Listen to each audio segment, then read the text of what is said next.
आई ये होली के मौसम में हम भोजपुरी गायक नीलेश उपाध्याय अब सब श्रोता दर्शक लोग के पैर छू के प्रणाम करतनी और आप सबके होली के शुभकामना भी देतनी। आज राम रिकॉर्डिंग स्टूडियो के माध्यम से रामा सभा के बीच एगो गवई गीत जेकरा के धमार कहल जाला। राय भैया आवो।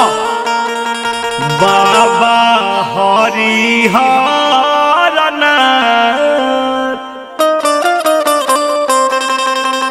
सोनापुरा में खेले होली।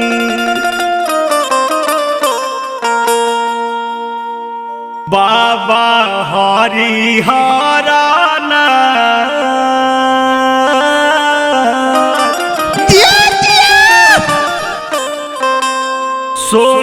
सोनापुर में खेले होली। अरे दिया हो प्यार दिया।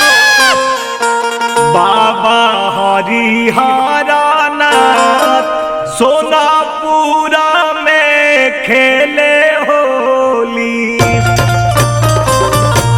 बाबा हरि हरनाथ सोनापुरा में खेले होली।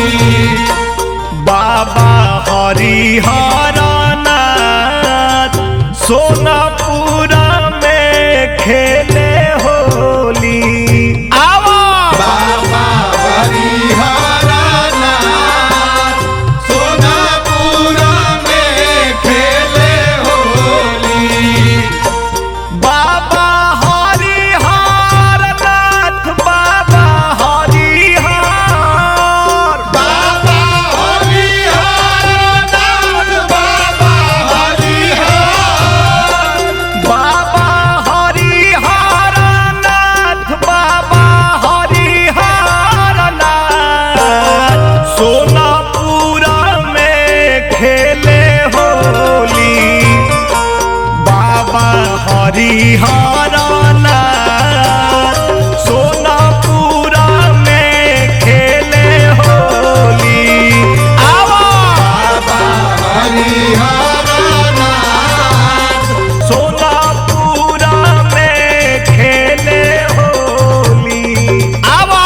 बाबा हरि हरनाथ सोनापुरा में खेले होली। बाबा हरि हरनाथ सोनापुर में खेले होली। आवो।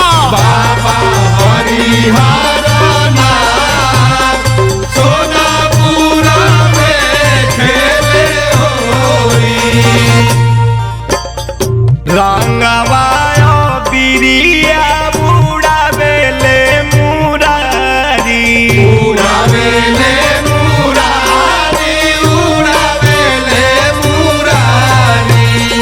लाली रे चुनर में भिंजली राधा प्यारी। भीजली राधा प्यारी भीजली राधा प्यारी। रंगवायो बिरिया बुड़ावेले मुरारी। लाली रे चुनर में भिंजली राधा प्यारी।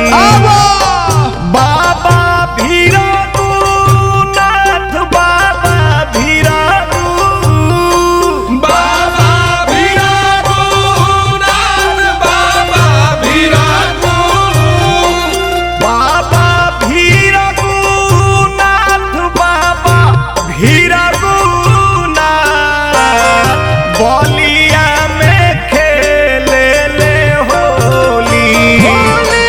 बाबा हरि हर